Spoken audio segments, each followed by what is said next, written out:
ഉത്സവമായി ഗുരുവായൂർ നഗരസഭയുടെ തൊഴിൽ മേള. സംസ്ഥാനത്ത് ആദ്യമായി ഒരു തദ്ദേശ സ്ഥാപനം സംഘടിപ്പിച്ച തൊഴിൽ മേളയിലേക്ക് ആയിരക്കണക്കിന് തൊഴിലന്വേഷകരാണ് എത്തിയത്. ശ്രീകൃഷ്ണ ഹയർ സെക്കൻഡറി സ്കൂളിൽ നടക്കുന്ന മേള നഗരസഭാ ചെയർപേഴ്സൺ എം കൃഷ്ണദാസ് ഉദ്ഘാടനം ചെയ്തു.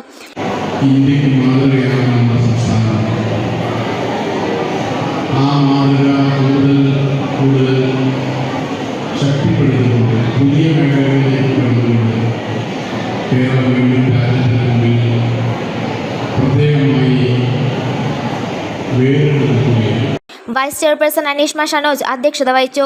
വിജ്ഞാന കേരളം ജില്ലാ mission coordinator K V Jyothish Kumar പദ്ധതി വിശദീകരിച്ചു. കുടുംബശ്രീ മിഷൻ ജില്ലാ കോർഡിനേറ്റർ ഡോക്ടർ യു സലീൽ മുഖ്യാതിഥിയായി. സ്റ്റാൻഡിംഗ് കമ്മിറ്റി അധ്യക്ഷരായ A M Shefeer, Bindu Ajith Kumar, A Sainathan, Kudumbashree assistant ജില്ലാ mission coordinator K Prasad, CDS chairperson Molly Joy, NULM city mission manager VS Deepa എന്നിവർ സംസാരിച്ചു. സംസ്ഥാനത്തിന്റെ വിവിധ ഭാഗങ്ങളിൽ നിന്നുള്ള തൊഴിലന്വേഷകർ മേളയിലെത്തിയിട്ടുണ്ട്. 600ഓളം തൊഴിലവസരങ്ങളാണ് ഇപ്പോൾ ഉള്ളത്. അഭിമുഖത്തിനായി 35ഓളം കൗണ്ടറുകൾ പ്രവർത്തിക്കുന്നുണ്ട്. NK അക്ബർ MLA തൊഴിൽ മേളയുടെ വേദി സന്ദർശിച്ചു.